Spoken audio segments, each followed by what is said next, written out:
usoni pa nchi. Bwana atusaidie sana. Amen. Wakati Mungu anasema nitamfutilia mbali mwanadamu, kwa asili Mungu hawezi kufuta viumbe vyake. Kwa asili Mungu ni mwenye huruma, ni mwenye rehema.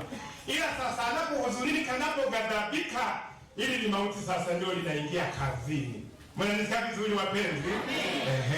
Soma mwanadamu Na mnyama na kitambaacho na ndege wa angani, kwa maana na gairi ya kwamba nimewafanya. Ishia hapo. Mungu amegairi ya kwamba amemuumba mwanadamu na kumtawaza juu ya uso wa dunia.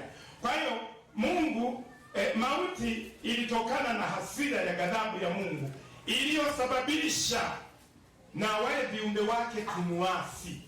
Hata sasa kama maisha ya mtu yanamuumiza Mungu, yanamwasi Mungu, haijalisha anasherehekea Krismasi, haijalisha anasherehekea mwaka mpya, haijalisha anahudhuria kanisani au hahudhurii, maadamu maisha yake yanamuumiza Mungu, Bwana tusaidie sana, bado ni mteja wa mauti. Mwandishi mmoja aliandika katika kitabu cha Warumi kwamba kuendelea na dhambi ni kujiwekea akiba ya hasira. Akiba ya nini wapenzi? Ya hasira, ya ghadhabu ya Mungu itakayofunuliwa kwa wana wa uasi. Mauti ilitokana na nini? Ilitokana na hasira na ghadhabu ya Mungu alipogairi, alipojiuzuru kwamba amewaumba wale viumbe waliomwasi. Wajibu wa mauti ni nini? Kumbukumbu 5:9. Kumbukumbu 5:9. Kumbukumbu 5:9, wajibu wa mauti. Kitabu cha Kumbukumbu sura ya 5 mstari wa 9, hebu tusomee hapo. Kitabu cha Kumbukumbu sura ya 5 mstari wa 9, neno la Mungu linasema, usivisujudie wala kuvitumikia. Usivisujudie wala kuvitumikia, kwa sababu kusujudia na kuvitumikia, kufanyia ibada, hiyo ni heshima anayostahili Mungu tu. Sasa mtu akisujudia vitu vingine, akiabudu vitu vingine, akiabudu miungu, basi endelea. Kwa kuwa mimi Bwana Mungu wako ni Mungu mwenye wivu. Mungu anapata wivu unaoamsha hasira yake na ghadhabu.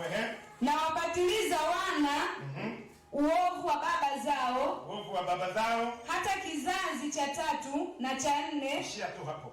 Kwa hiyo wajibu hasa wa mauti ni kupatiliza watu na maovu yao. Kupatiliza watu na maovu yao ndio wajibu hasa wa mauti.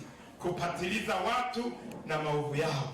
Sisi ambao tumemwamini Yesu, ambao Yesu alilipa fidia yetu pale msalabani, kwa neno rahisi tumeokoka.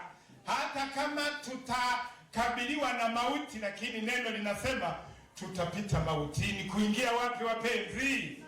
Uzimani. Bwana asifiwe sana. Kwa hiyo wajibu hasa wa mauti kupatiliza watu na maovu yao, lakini pia wajibu wa mauti kuondoa uovu na waovu, vyote viwili vitoke machoni pa Mungu. Waovu na maovu yao vyote vitoke machoni pa nani? Pa Mungu. Kwa hiyo wajibu wa mauti kupatiliza. Kipengele cha 4, wajibu huo wa mauti unalenga nini? Wajibu wa mauti, mauti inapopatiliza huwa inalenga nini? Hicho kipengele naomba tukifahamu. Tusome andiko la kutuongoza, Mwanzo hiyo 8:21. Mwanzo 8 mstari wa 21. Mwanzo sura ya 8 mstari wa 21, neno la Mungu linasema, Bwana akasikia harufu ya kumridhisha. Akasikia harufu ya kumridhisha. Bwana akasema moyoni. Akasema moyoni. Ishia tu hapo. Bwana atusaidie sana. Amen. Hapa Mungu anaposema Bwana akasikia harufu ya kumridhisha, huyu mwandishi anapoandika hivi, ni baada ya Mungu kusikia kwamba kwa kuwa gharika imepatiliza, yaani mauti imetumia gharika kupatiliza watu na maovu yao. Mungu hasikii harufu ya mlevi, hasikii harufu ya mzinzi, hasikii tena harufu ya mwenye tamaa, hasikii tena harufu ya mchawi. Mungu hasikii harufu ya waongo, hasikii harufu ya msengenyaji. Mungu akasema amesikia harufu ya kumridhisha, duniani kumekuwa shwari. Kwa hiyo nini mauti, wajibu wa mauti unalenga kushusha ghadhabu ya Mungu. Mungu akiwa amekasirika, ameghadhabika, ile ni mauti likaingia kazini, likafanya operesheni, basi ule mwenendo uliokuwa unamuudhi Mungu, unamuumiza Mungu, unaponyamazishwa kimya kwa njia ya mauti, basi Mungu ghadhabu yake inafanyaje wapenzi? Inashuka. Kwa hiyo hapa katika Mwanzo 8:21 Bwana akasikia harufu ya kumridhisha, kwa sababu hasikii harufu ya mlevi duniani, hasikii harufu ya asiyeamini, hasikii harufu ya asiyemcha, hasikii harufu ya Bwana. Tusaidie wapenzi. Kwa hiyo wajibu wa mauti unalenga kushusha ghadhabu ya Mungu. Hicho kipengele cha 5. Hicho kipengele cha 4. Cha 5, kwa nini hasa mauti ilimdai Mungu mpaka Yesu akatolewa? Kwa nini hasa mauti ilimdai Mungu mpaka Yesu akafanyaje? Akatolewa. Kwa nini mauti ilimdai Mungu mpaka Yesu akatolewa? Tusome maandiko mawili alafu tuwe na mafafanuzi ya hapo. Tuanzie Warumi 6:23. Warumi 6:23. Warumi 6:23. Warumi sura ya 6 mstari wa 23, neno la Mungu linasema, kwa maana mshahara wa dhambi ni mauti. Kwa maana mshahara wa dhambi ni mauti, bali karama ya Mungu ni uzima wa milele katika Kristo Bwana Yesu. Hiyo Warumi 6:23, mshahara wa dhambi tuondoke na hilo ni nini? Ni mauti. Twende Ibrania 10. Tusome, ilitakiwa tusome mstari wa 1 mpaka wa 7. Lakini tusome mstari wa 4 mpaka wa 6. Tusome mstari wa 4, Ibrania 10, tusome mstari wa 4 mpaka wa 6. Ibrania 10 mstari wa 4 mpaka wa 6. Tusome hapo. Waebrania sura ya 10 mstari wa 4 mpaka wa 6. Neno la Mungu linasema, maana haiwezekani damu ya mtarudia, maana haiwezekani damu ya fahali na mbuzi kuondoa dhambi.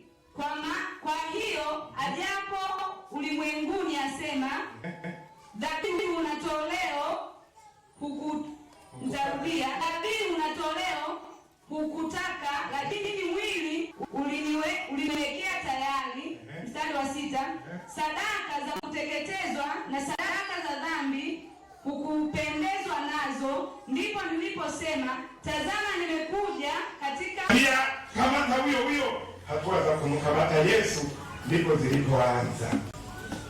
Bwana tusaidie sana. Amen. Katika Mathayo sura ya 26 mstari wa 26 mpaka 28, tusome hapo. Injili ya Mathayo 26 mpaka 28, tusome hapo.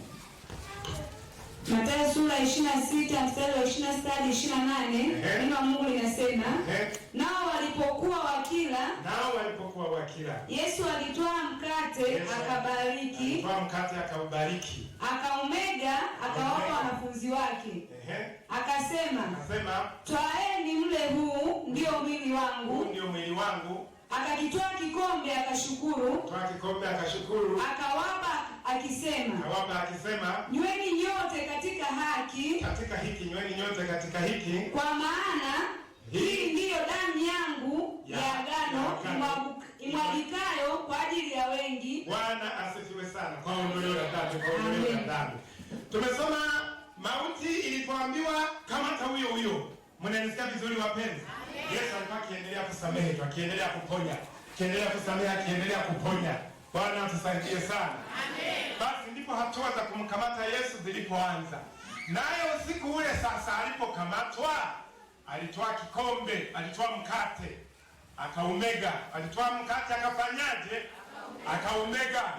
Hapo alikuwa anafanya maagano matatu.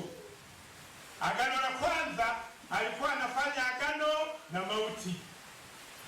Anaiambia mauti, nasikia umelalamika kwa Mungu kwamba natorosha wateja wako, kwamba natorosha watuhumiwa.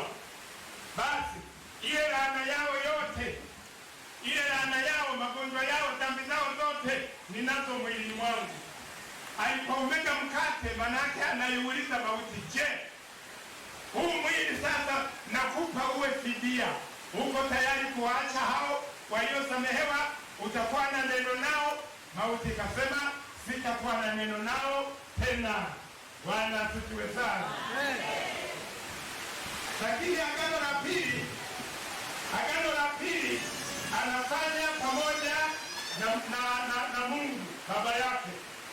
Akamgeukia Mungu akamwambia, Baba,